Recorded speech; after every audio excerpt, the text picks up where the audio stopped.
অনেক অনেক দিন আগের কথা। গঙ্গার পাড়ে এক ছোট্ট গ্রামে থাকতেন বুড়ো গোপালচরণ। বয়স প্রায় ৮০ কোঠায়।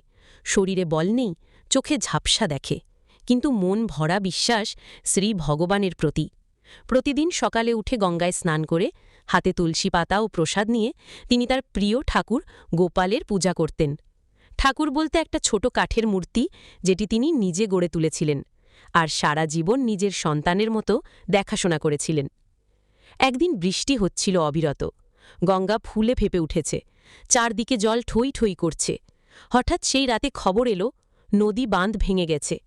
গ্রামের লোকেরা তড়িঘড়ি জিনিসপত্র নিয়ে পালাতে লাগল উঁচু জায়গার দিকে। গোপালচরণ কিছুই নিতে পারলেন না, হাঁটতেও কষ্ট হয় তার। কিন্তু তিনি জানতেন, আমি মরলে মরি, ঠাকুরকে ফেলে যাব না।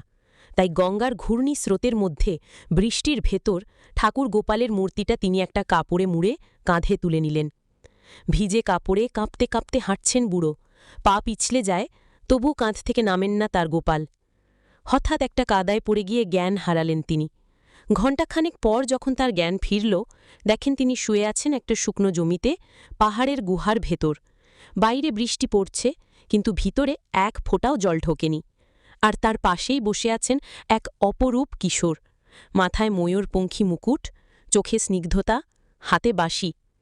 বুড়ো হতভাগ হয়ে বলে উঠলেন, তুমি কে?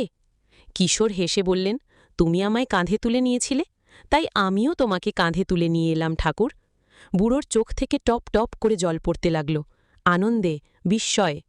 এরপর সেই কিশোর অদৃশ্য হয়ে গেলেন, শুধু বাঁশির একটা সুর বাতাসে ভেসে রইল।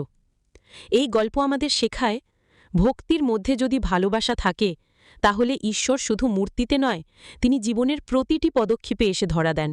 তিনি কাঁধে করে তুলে নিয়ে যান তার প্রকৃত ভক্তকে, যেমন তিনি কাঁধে বয়ে নিয়ে গিয়েছিলেন গোপালচরণকে।